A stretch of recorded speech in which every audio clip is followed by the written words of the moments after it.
أعوذ بالله من الشيطان الرجيم. بسم الله الرحمن الرحيم. رب اشرح لي صدري ويسر لي أمري واحلل عقدة من لساني يفقهوا قولي. سلامونه او درنښت مې ومنئ. زه رحیم الله فکور د ویناوالۍ څخه د ویري کنټرول دورې په درېیمه جلسه کې ستاسو قدرمنو په درنه چوپړ کې یم. د الله سبحانه وتعالی څخه ډېر خوښ او خوشحاله یم چې د دغه خدمت جوګی ګرځولی یم. دا جلسه مو ځانګړې کړې ده د اعتماد پر نفس پوهاوي ته، چې تاسو ګلونه په دغه اړه باندې وپوهیږئ چې اعتماد پر نفس یعنی څه. که چیرته موږ اعتماد پر نفس ته عمیق او ژور وګورو، نو دغه هغه موضوع ده چې په انساني ټولنه کې ډیر خلک کې د کمبود سره مخ دي. که هغه د ویناوالۍ په برخه کې دي، یو نفر وایي چې زه اعتماد پر نفس نه لرم. که هغه د ډرایورۍ په برخه کې دي، که هغه د نورو هر مهارتونو یا په نورو هرې برخه کې دي. ښه، اعتماد پر نفس لاسته راوړل کیږي، اعتماد پر نفس تقویت کیږي، قوي کیږي که اعتماد پر نفس داسې یو جوړښت دی چې هغه د انسان په وجود کې د مخکې نه وي. نن به انشاءالله العزیز په دغو موضوعاتو باندې پوهیږو.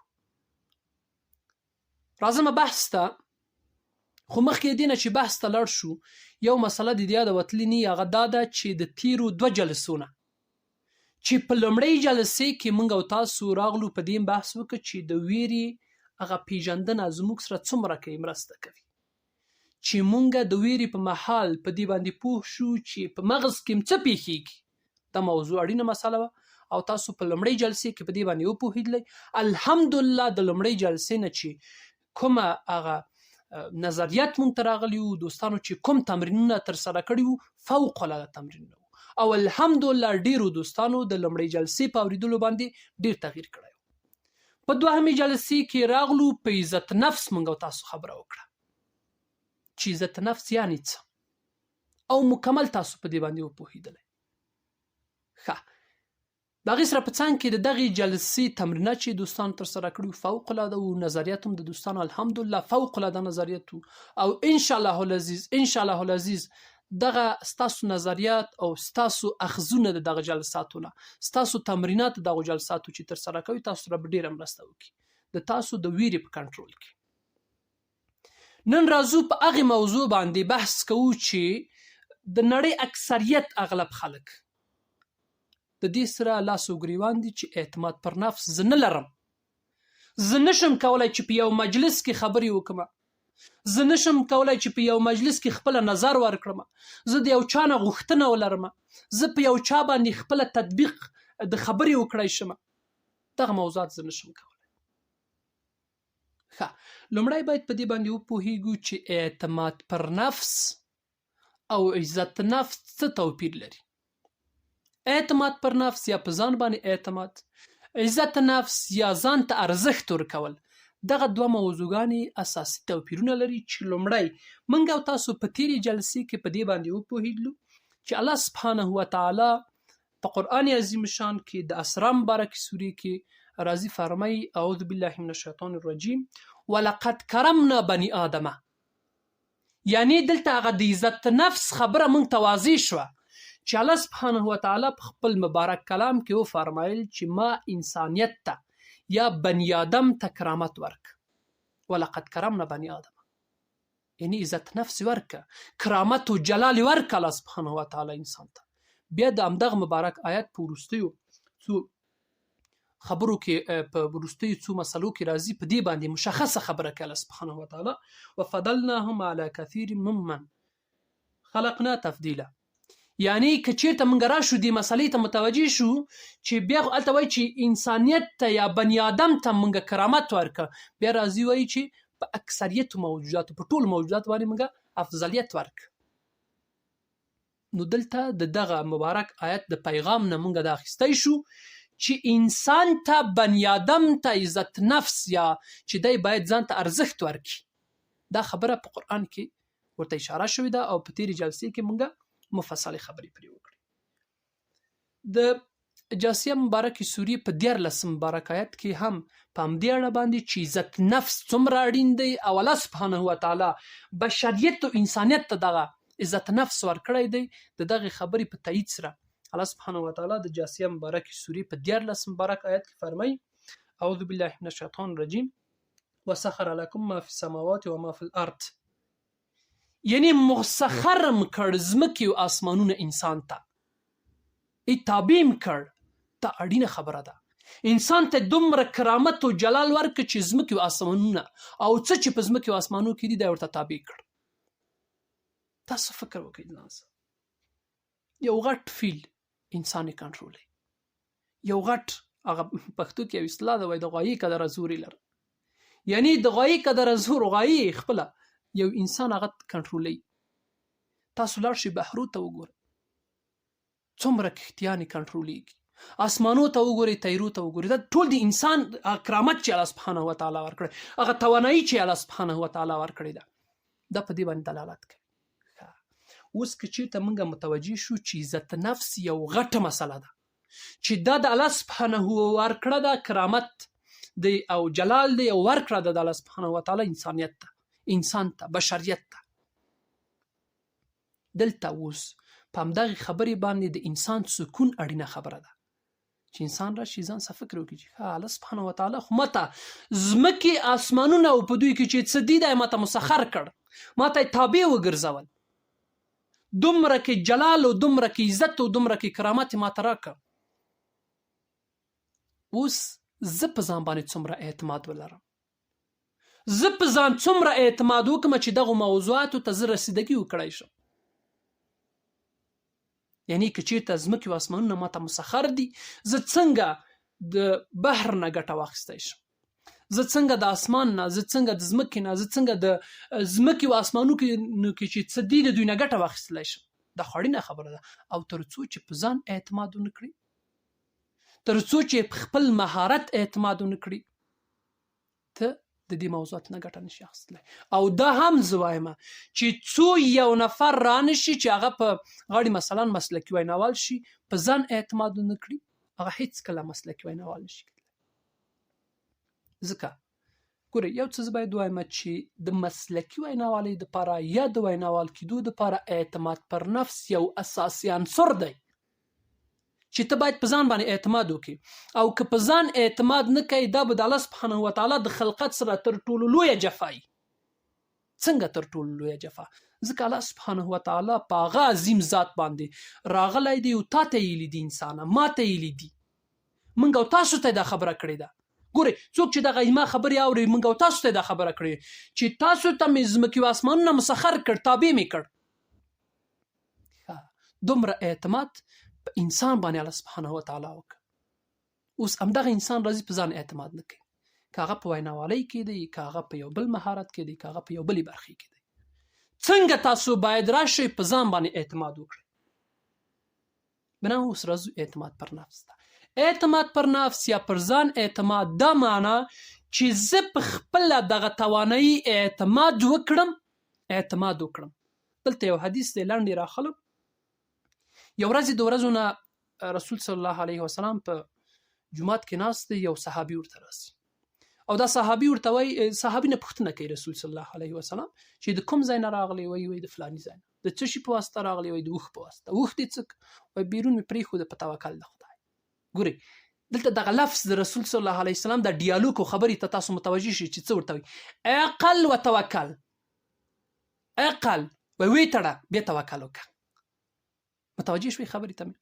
یعنی که چېرته ته غواړې چې په ځان اعتماد وکړي، لومړی باید کار وکړي په هر مهارت کې. مثلا په ویناوالۍ کې ته لاړ شي، په ویناوالۍ کې د ویناوالۍ په اصول باندې پوه شي، په ځان باندې په باور باندې پوه شي، ته د ویناوالۍ نه د ویرې په کنټرول باندې پوه شي، ته د ویناوالۍ په مهارتونو باندې پوه شي، ته د ویناوالۍ په لیکنې طرحه وړاندې کولو باندې پوه شي، ته د ویناوال په شخصیت باندې پوه شي، په دې موضوعات باندې ته پوه شي، بیا توکل وکړي. دا د الله سبحانه وتعالی پیغام دی چې د رسول مقبول صلی الله علیه وسلم په ژبه یې موږ تاسو پورې را رسولی دی. ځکه الله سبحانه وتعالی فرمایي وما ينطق عن الهوى ان هو الا وحی یوحی.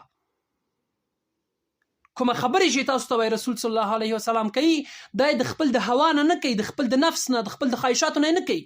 دا زما خبرې دي چې د په ژبه زه تاسو ته رسوم. بنان دا اساسي خبره ده، دا اساسي مسله ده.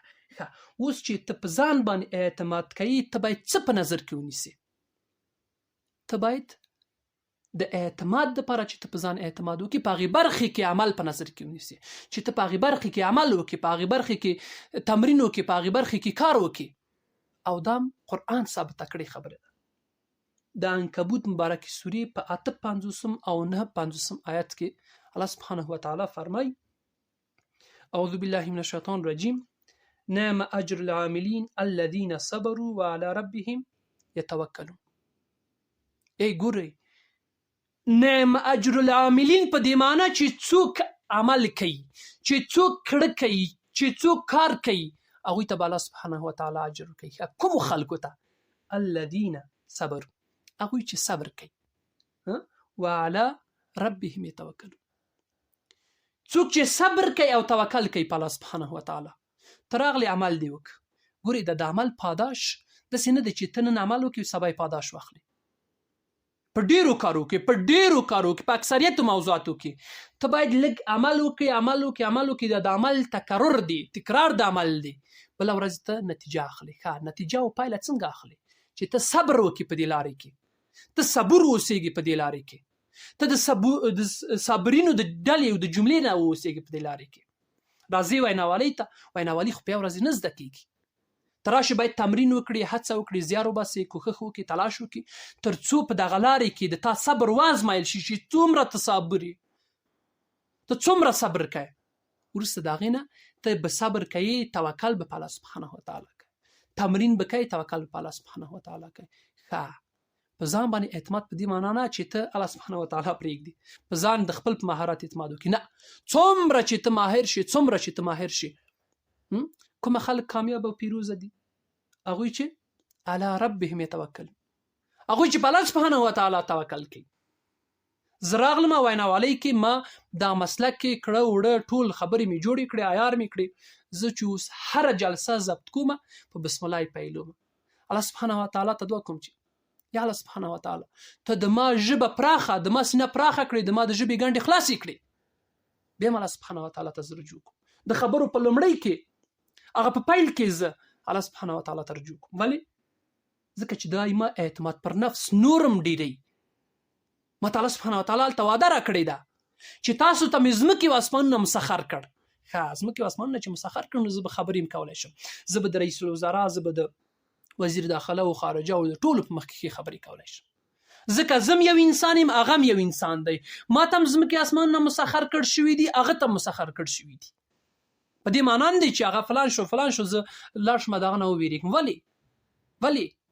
زه باید لاړ شم د حق خبره، ښه خبره په اعتماد پر نفس په هر ځای کې وکړی شم. بران دا یو مسله چې دلته موږ ته واضح شوه چې هغه خلک چې عمل کوونکي دي، عاملین دي، او په دې لارې کې چې هغوی په یو مسیر کې غواړي چې یو سطحې ته ورسېږي، هغوی عمل کوي او صبر کوي او په الله سبحانه وتعالی توکل کوي، هغوی یو ځای ته رسېږي.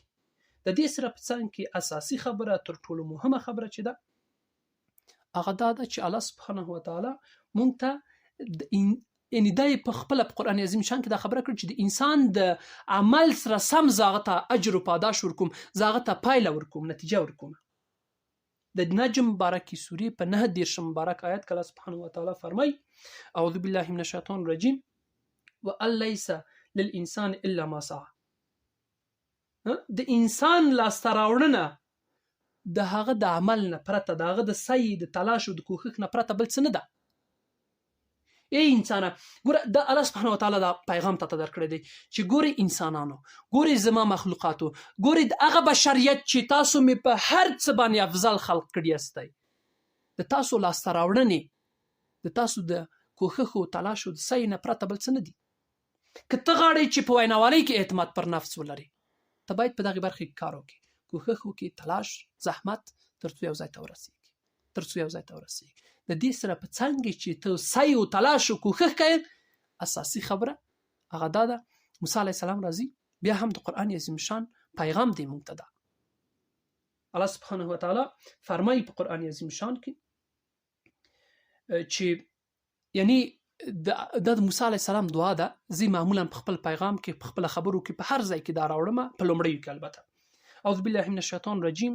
قال رب اشرح لي صدري ويسر لي امري واحلل عقدة من لساني يفقهوا قولي. د طه مبارکې سورې د 25 آیت نه تر 28 مبارک آیتو کې دا خبره راغلې ده. یعنی که چېرته ته راځې کړه وړه سایه تلاش کوښښ ټول دې وکړ، اوس به د اعتماد پر نفس لپاره د الله سبحانه وتعالی نه دعا غواړي، توکل به پرې کوي. وایي چې الله سبحانه وتعالی ته د ما د ژبې ګنډې خلاصې کړي، د ما سینه پراخه کړي، د ما په خبرو کې د ما په بیان کې هغه تقوا ونغاړي چې زه د دې تقوا په اساس باندې بشریت او انسانیت ته هغه ستا پیغام ښه ورسولی شم. ګورئ زمونږ خبرې که چېرته غواړو چې ویناوال شو، دا خبره د ما خبره نه ده، دا د رسول صلی الله علیه وسلم نه راپاتې میراث دی ما او تا ته. که چېرته ته په منبر باندې ولاړې، که چېرته ته د خطابې د میز تر شا ولاړې، دا ځای د استاد فکور ځای نه دی، دا ستا ځای نه دی، دا 4-5 نفرو نور ځای نه دی، دا د رسول مقبول صلی الله علیه وسلم ځای دی. د دې ځای احترام به موږ ساتو. او څنګه به یې ساتو؟ موږ باید اعتماد پر نفس ولرو، ډاډه خبرې وکړو، هوسا خبرې وکړو، با ایمانه با درایته خبرې وکړو چې خلک او مخاطب خبرې پوه شي.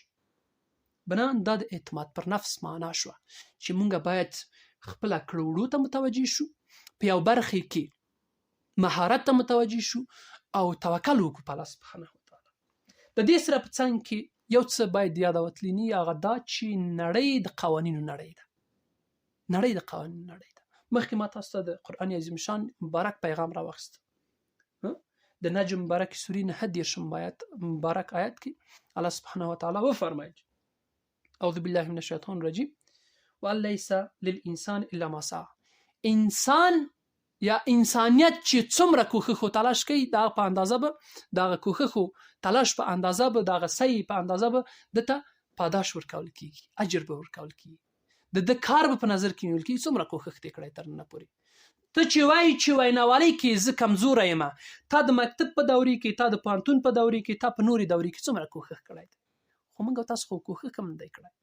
متاسفانه پښتني ټولنې کې ډېر کم ویناوالان موږ مسلکي لرو، د ګوتو په شمار باندې. که چېرته ته غواړې چې په دغې برخې کې مسلکي شي، په دغې برخې کې فوق العاده شي، ته باید کار ورته وکړي، سعی او تلاش وکړي، کوښښ وکړي. او د اعتماد پر نفس دپاره چې په دغې برخې کې تاسو یو ځای ته ورسېږئ، خصوصا د ویناوالۍ په برخه کې یو تر ټولو هوسا فورمول ما جوړ کړی دی چې تاسو که عمل پرې وکړئ انشاءالله العزیز اعتماد پر نفس به لرئ. زده کړه د ویناوالۍ په برخه کې ته باید پوه شي چې باور یعنې څه، زه څومره باید باور ولرم. اصول یعنې څه، زه باید څومره د اصولو باندې پوه شم. د ویناوالۍ نه د ویرې کنټرول یعنې څه، زه باید څومره پرې پوه شم. ته باید راشي په دې باندې وپوهېږي چې زه څنګه خپله خبرې طرحه کړم، ویلي کړم، وړاندې کړم. ته باید په دې پوه شي چې یو ویناوال څنګه شخصیت باید ولري. دا د زده کړه، دا د علمیت، دا د پوهه. او په همدې موضوعاتو باندې تمرین، چې ته باید تمرین وکړې، تمرین وکړې چې دا د دې دوه موضوعاتو جمع مساوي شي د اعتماد پر نفس سره. ګورئ یو څه چې اړینه او اساسي خبره ده هغه دا ده چې که چېرته ته زده کړې وکړې او هغه زده کړې چې هغه مسلکي زده کړې نه بیا به هم ته یو ځای ته نه رسېږي. زه یو بېلګه تاسو ته راوړم. که تاسو چېرته لاړ شئ یو ډاکټر ته او هغه ډاکټر تاسو ته دوا درکړي، د هغه اندازې او مقدار نه ډېره هم نشئ استفاده کولی، ډېره هم نشئ خوړلی او کم هم نشئ خوړلی. که کمه وخورئ کمه ګټه نه رسوي، که ډېره وخورئ څه شی کوي تاسو ته زیان رسوي. بنان په یو مقدار او په اندازه به تاسو وخورئ او هغه دوا چې جوړه شوې ده هغه مشخصه جوړه شوې ده.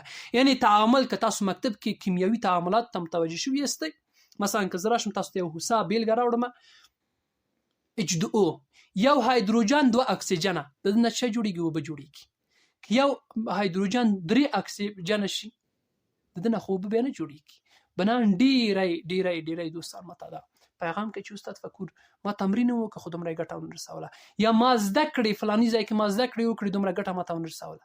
دقه موضوع ده چې یو هایدروجن او 3 اکسیجن یو ځای کړي، هغه ته وایي چې دا اوبه دي، ته وایي چې وروره دا خو اوبه نه دي، د دې نه خو اوبه نه جوړېږي. یا دواګانې چې ډېری وخت تاسو خورئ، که تاسو سر درد کوي او تاسو ته یو ډاکټر مثلا د پښو د درد دوا درکړي خو په سر درد باندې هیڅ اغېز نه کوي، ځکه د هغې دوا تعامل د پښو د درد دپاره شوی نه د سر د درد دپاره. دلته چې کومه زده کړې زه تاسو ته در کوم دا مسلکي طرحه شوي دي، یعنی د دوی تعامل په اساس د مسلکیتوب شوی دی. زه پوهېږم چې پښتنه ټولنه په ویناوالۍ کې کومه ستونزې لري، په اساس د هغو ستونزو موږ راغلو درسو ته تعامل ورکړه، که هغه زموږ زده کړې دي او که د زده کړو په برخه کې هغه مسلکي تمرینونه دي چې ته باید زده کړه وکړې، تمرین ترسره کړې. ځکه ویناوالي دوه وزره لري، یو علم دی بل عمل دی.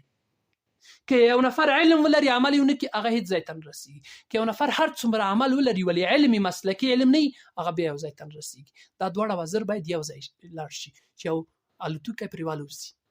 ته که غواړې چې په ویناوالۍ کې یو الوتونکی شي والوځي، یو عقاب شي، یو شاهین شي والوځي، باید دواړه وزر دې قوي شي، هم د مسلکي زده کړې قوي شي او هم د تمرینونه قوي شي. هغه وخت کې کولی شي چې اعتماد پر نفس ولري، په ځان اعتماد ولري. او پرته د دې نه سخته خبره ده. ښه، زه دا جلسه راټولوم چې تاسو ښه پرې پوه شئ. لومړی په دې باندې خبره وکړه چې عزت نفس یعنې څه.